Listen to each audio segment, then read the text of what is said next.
임종 5분 전 그들이 남긴 마지막 말. 15년 차 호스피스 간호사가 전하는 진짜 이야기. 저는 15년 동안 호스피스 병동에서 일해왔습니다.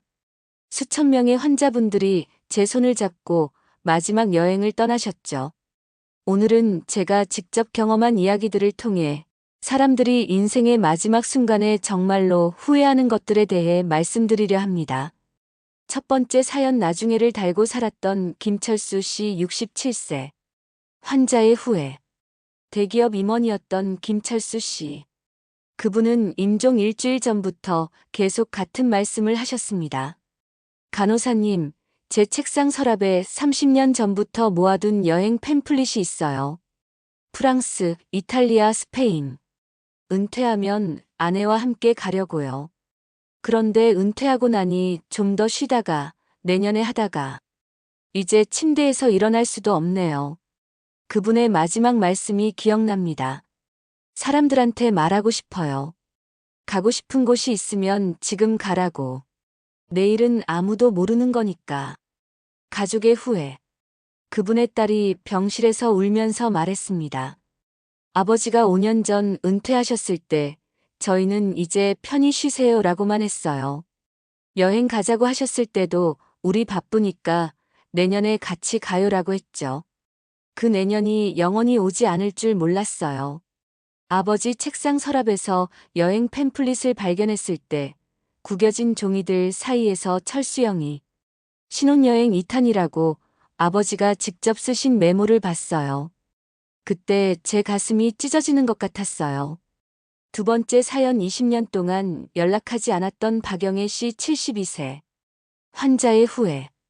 박영애 씨는 20년 전 언니와 유산 문제로 크게 다투신 후 단 한 번도 연락하지 않으셨다고 합니다.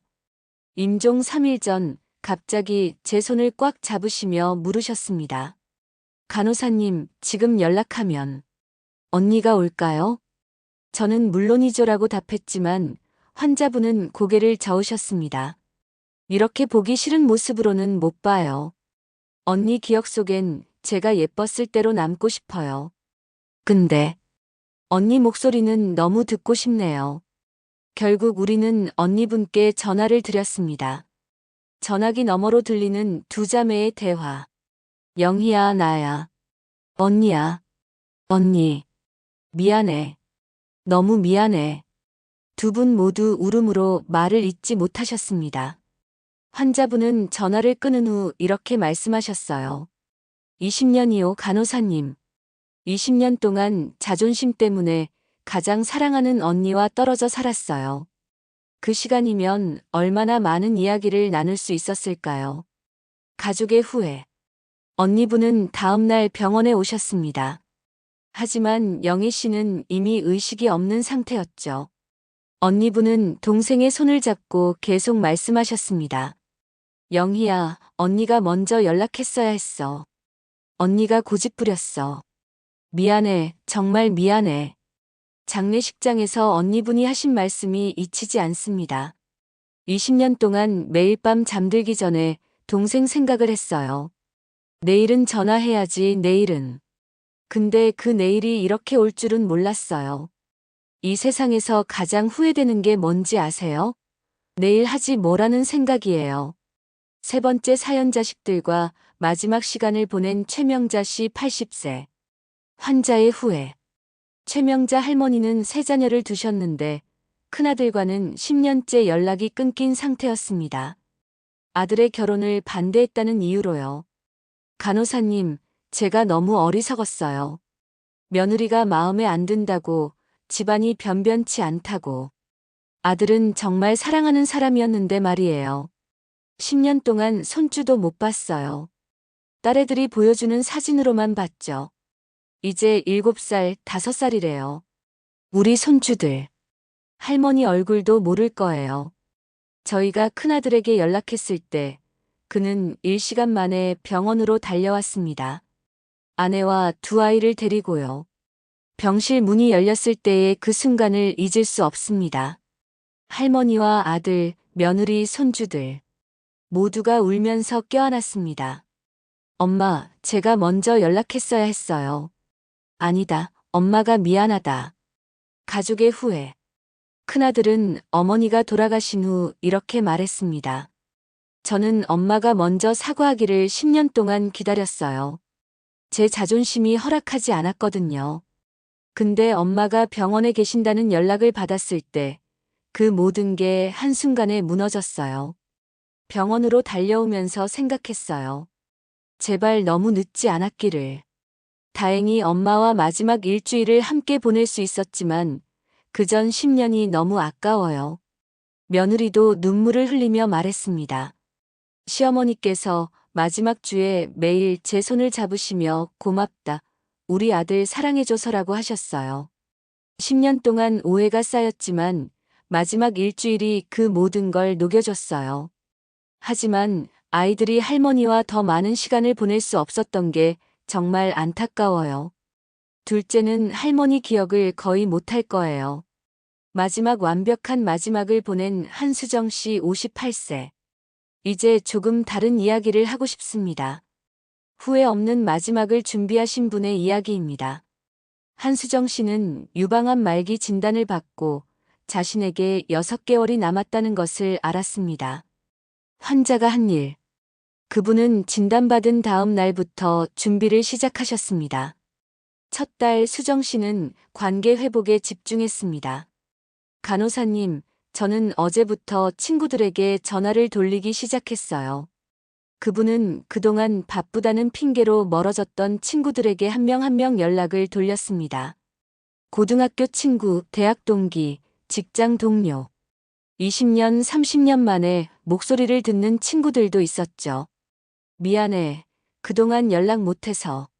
나 요즘 건강이 안 좋아져서. 보고 싶더라고. 매주 수요일 저녁이면 친구들과 만났습니다. 맛있는 음식을 먹으며 옛날 이야기를 나누고 웃고 때로는 울기도 했습니다. 그리고 집에서는 변화가 일어났습니다. 아침마다 자녀들 방에 들어가 엄마가 너희 정말 사랑해라고 말했습니다. 처음에는 어색해하던 아이들도 점차 저도 사랑해요. 엄마라고 답하기 시작했죠. 남편과는 매일 밤 30분씩 차를 마시며 대화하는 시간을 가졌습니다. 그냥 하루 일과를 나누기도 하고 예전 추억을 이야기하기도 했습니다. 두 번째 달 수정 씨는 남길 것들을 준비했습니다. 오늘은 큰딸한테 줄 편지를 썼어요. 18살 생일에 줄 편지요. 그분은 노트북 앞에 앉아 자녀들에게 줄 편지를 쓰기 시작했습니다. 딸이 18살이 되었을 때, 21살 성인이 되었을 때, 결혼할 때, 첫 아이를 낳았을 때, 각각의 순간에 읽을 편지들을 정성스럽게 썼습니다. 엄마는 내 옆에 없지만 이 편지를 통해 항상 너와 함께 할게. 그리고 오래전부터 꿈꿔왔던 가족 여행을 떠났습니다. 제주도 그분이 신혼여행 때 가보고 30년간 다시 가고 싶었던 곳이었죠. 여보, 30년 전 우리 여기서 찍은 사진 기억나요? 그때 우리 가족들은 제주도 바닷가에서, 올레길에서, 한라산에서 수백 장의 사진을 찍었습니다. 전문 사진작가도 섭외해서 가족 사진도 남겼습니다. 모두가 웃고 있는 사진, 자연스럽게 걷는 모습, 식사하는 장면까지. 평범하지만 소중한 순간들을 기록으로 남겼습니다. 여행에서 돌아온 후 수정 씨는 자신의 인생 이야기를 녹음하기 시작했습니다. 나는 1967년 가을에 태어났단다. 우리 집은 어린 시절 부모님과의 추억, 남편을 처음 만난 날, 아이들을 낳던 날, 자녀들이 엄마의 삶을 알 수 있도록 천천히 자세하게 이야기했습니다. 세 번째 달 수정 씨는 화해에 집중했습니다. 어머니, 저예요. 수정이요. 오랜만에 뵙고 싶어서. 친정 부모님과 더 많은 시간을 보내기 시작했습니다. 매주 부모님 댁에 찾아가 함께 식사하고 산책하고 옛날 이야기를 나눴습니다. 엄마, 나 키울 때 힘들었지? 말 안 듣고 사춘기 때 말썽도 많이 부렸잖아. 그때 정말 미안했어.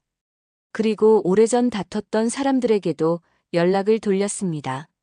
10년 전 오해로 멀어진 동창, 5년 전 말다툼 후 연락이 끊긴 시누이. 먼저 손을 내밀었습니다. 내가 그때 너무했지. 미안해. 이제라도 화해할 수 있을까? 자신의 장례식도 미리 계획했습니다. 어떤 꽃을 쓸지, 어떤 음악을 틀지, 영정사진은 어떤 것으로 할지. 남은 가족들이 힘들게 준비하지 않도록 하나하나 정리했습니다. 그리고 20년 전 그만뒀던 수채화를 다시 시작했습니다. 이렇게 붓을 잡아보는 게 얼마만이지. 서툴지만 행복하네요. 가족들의 얼굴을, 창밖 풍경을, 좋아하는 꽃들을 그렸습니다. 완벽하지 않았지만 행복했습니다. 마지막 석 달 병원에 입원한 후에도 수정 씨는 멈추지 않았습니다. 침대에 누워서도 매일 저녁 가족들과 영상 통화를 했습니다. 오늘 뭐 했어? 학교는 재미있었어? 엄마한테 다 얘기해봐. 손주들에게 들려줄 동화책도 녹음했습니다. 때로는 기침을 하면서도 힘들어하면서도 따뜻한 목소리로 이야기를 읽어주었죠. 할머니가 너희한테 읽어주는 거야. 할머니 목소리 기억해줘. 딸에게는 자신의 요리 레시피를 전수했습니다. 우리 집 미역국 비법은 말이야. 멸치 육수를 이렇게 우려내는 거야. 그리고 참기름은 마지막에. 병실에서 딸과 함께 노트에 하나하나 적어가며 평생 해왔던 음식들의 레시피를 남겼습니다.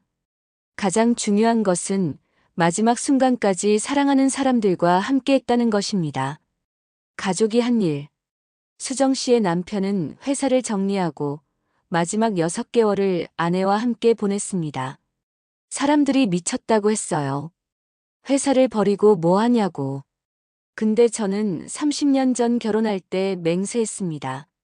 아프고 건강할 때, 부유하고 가난할 때, 죽음이 우리를 갈라놓을 때까지. 6개월 동안 아내와 함께한 시간이 그 어떤 것보다 소중했습니다. 물론 회사를 잃었지만 저는 아무것도 후회하지 않습니다. 자녀들도 각자의 방식으로 어머니와 시간을 보냈습니다. 큰딸은 매일 병원에 와서 엄마와 수다를 떨었고, 둘째 아들은 주말마다 엄마가 좋아하는 클래식 음악을 들려주었습니다. 막내딸은 엄마와 함께 병실에서 그림을 그렸죠. 마지막 순간. 수정 씨의 마지막 말씀입니다. 저는 후회가 없어요. 하고 싶은 말 다 하고, 만나고 싶은 사람 다 만나고, 사랑하는 사람들과 충분한 시간을 보냈어요. 물론 더 살고 싶어요. 하지만 제가 살았던 시간에는 만족해요. 특히 마지막 6개월은 제 인생에서 가장 행복한 시간이었어요. 돌아가시기 전날 가족 모두가 모였습니다. 그분은 한 명 한 명의 손을 잡고 말씀하셨습니다. 남편에게 당신을 만나서 행복했어요. 사랑해요. 큰딸에게 엄마의 자랑이야. 내 인생을 살아 행복하게. 둘째 아들에게 착한 우리 아들, 너무 고마워. 사랑해. 막내딸에게 내 사랑스러운 딸, 엄마는 항상 내 곁에 있을게. 맺으며. 저는 오늘도 호스피스 병동에서 일합니다. 오늘도 누군가의 마지막을 지켜볼 것입니다. 그리고 그분들의 마지막 말씀을 들으며 제 삶을 돌아봅니다. 저는 오늘 집에 가면 딸에게 사랑한다고 말할 것입니다. 어색하고 쑥스럽지만 매일 말할 것입니다. 남편에게 고맙다고 말할 것입니다. 당연하게 여겼던 것들에 감사할 것입니다. 10년 동안 연락 못한 친구에게 전화할 것입니다. 바쁘다는 핑계를 버릴 것입니다. 왜냐하면 제 환자분들이 그렇게 살라고 가르쳐 주셨으니까요. 당신도 오늘부터 시작하세요. 후회하지 않을 오늘을 만들어 가세요. 내일은 아무도 모르니까요. 이 영상이 도움이 되셨다면 여러분이 사랑하는 사람에게 공유해 주세요. 그리고 오늘, 지금 당장 그 사람에게 사랑한다고 말해 주세요. 댓글로 여러분의 이야기도 들려주세요. 오늘 누구에게 연락하셨나요? 무슨 말을 전하셨나요? 우리 모두 후회 없는 오늘을 만들어 갑시다.